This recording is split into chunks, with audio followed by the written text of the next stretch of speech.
Itong pagtakbo ko ngayon ay hindi talaga pinlano.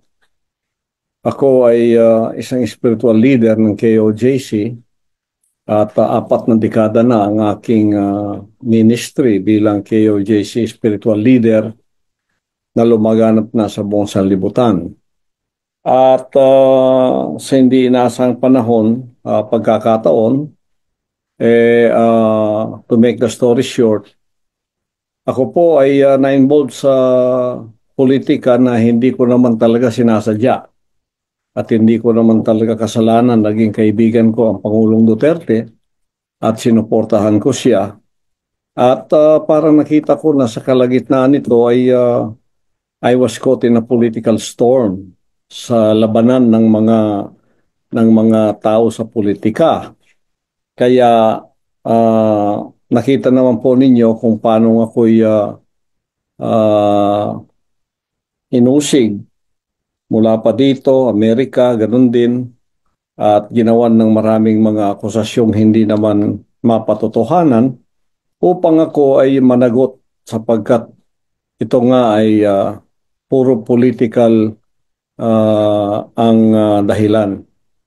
It is all politically motivated ang lahat ng nangyayari sa akin na wala naman akong kinalaman sa politika at wala naman talaga akong ambisyon at hindi ko po ministry ang maging politiko. Pero tingnan nyo, nananahimik ako at kaming lahat ng KOJC sa aking ministry. Maluwang, malawak at yun po ang aming inaasikaso sapagkat yun talaga naman ang calling ng buhay ko. Hanggang ako ay ginulo at idinamay sa mga bagay ng politika na hindi naman po dapat karapat-dapat na gawin yon sa akin. At nakita ninyo ang 16-day siege ng KOJC. Yung pan June 10 na nilusob ang 5 compound namin.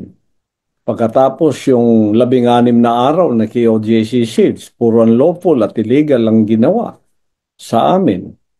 At ako ay hinahabol na wala namang katuturan sapagkat ang mga akusasyon sa akin ay na-dismiss na nga sa Davao City at ito ay binuhay na muli hanggang sa ako ay nagtagumpay silang ako ay mapakulong. At force of circumstance sinabi ko dahil wala na po akong tinig kundi ang ako ay sumali sa ah, political ring at tumulong para maayos ang bansa natin sapagkat hindi po ayos ang bansa natin. So nakita ko ng leadership ko ay makakatulong at magiging parte ng solusyon ng ating bansa na sana ay wala man akong kinalaman sapagkat sekular yan at ako ay spiritual.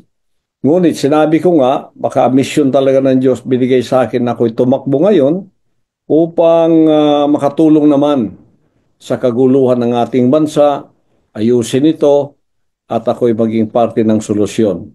Kaya po, ito'y kalooban ng Diyos para sa akin na ako'y tumakbo sapagkat kung ako'y papalarin at kakasihan ng ating dakilang Ama at makikita ng ating bayan na ako'y makakatulong at ako'y maging senador, maluluklok bilang senador, malaki po ang aking may aambag para sa kahusayan at sa kayusan ng ating bansang Pilipinas.